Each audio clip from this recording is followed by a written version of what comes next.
என்னுடைய ஸ்டைலில் ஒரு வெஜிடபிள் பிரியாணி தாங்க பார்க்க போகிறோம். அதுவும் குக்கர்லேயே செஞ்சாலும் நல்லா வடி பிரியாணி செஞ்ச மாதிரி உதிரியாக ஈஸியாக டேஸ்ட்டியாக எப்படி செய்யலாங்கிறதா பார்க்க போகிறோம். ஒவ்வொன்றுமே தெளிவான அளவுங்களோட கொடுத்துருக்கேன். நீங்கள் ட்ரை பண்ணிங்கன்னா கண்டிப்பாக உங்களுக்கு சூப்பராக வரும். வாங்க அது எப்படி செய்யலாங்கிறத பார்த்துடலாம். நம்ம 1/2 கிலோ அரிசி எடுத்துருக்குங்க. 1/2 கிலோ அரிசி எடுத்தாலுமே அது நீங்கள் அளந்துக்கணும். அளக்கிற பாத்திரம் கீழேருந்து மேலே வரைக்கும் ஈவனாக இருக்கணும். அரிசி 2 முறை அலசிட்டு ஊற வச்சுக்கலாங்க. இப்போ அடுப்பு பற்ற வச்சிடலாங்க. குக்கரை வச்சிடலாம். 75 ml கடலை எண்ணெய் சேர்க்குறோங்க. 25 கிராம் நெய் சேர்த்துக்கலாம். 5 துண்டு பட்டை, 5 ஏலக்காய், 5 கிராம்பு, ஒரு பிரிஞ்சி இலை, 2 ஜாதி பத்திரி பீஸும் எடுத்துருக்கோம். இதை பாதி நாம் எண்ணெயில் போட்டுறோம், மீதியை பவுட்ரு பண்ணி சேர்க்க போகிறோம். பாதியை போட்டுடுறேன். 75 கிராம் தோல் உரித்து அரைச்ச பூண்டுங்க. ஸ்பூனில் பார்த்தீங்கன்னா 2 ஸ்பூன் வருது. பூண்டு நல்லா கோல்டன் ப்ரௌனாக வதங்கினோடனே இஞ்சியை சேர்த்துடலாம். இஞ்சி தோல் உரித்து அரைச்சது 50 கிராமுங்க. இதுவும் கிட்டத்தட்ட 2 ஸ்பூன் தான் வருது. ஏன்னா இது கொஞ்சம் லூஸாக அரைச்சிருக்காங்க. ரெண்டும் சேர்த்து நல்லா பொன்னிறமாக வதக்கி எடுங்க.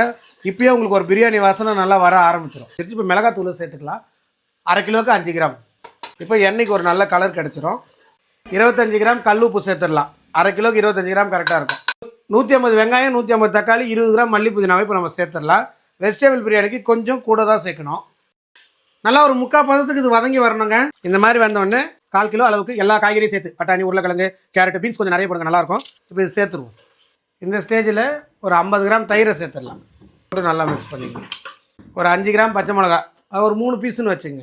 நல்லா கவனமாக பாருங்கள். 1 கப் அரிசி எடுத்துருந்தேன், 1/2 கப்பு தண்ணி எடுத்துக்கிறேன். அதை இப்போ சேர்த்துட்றேன்.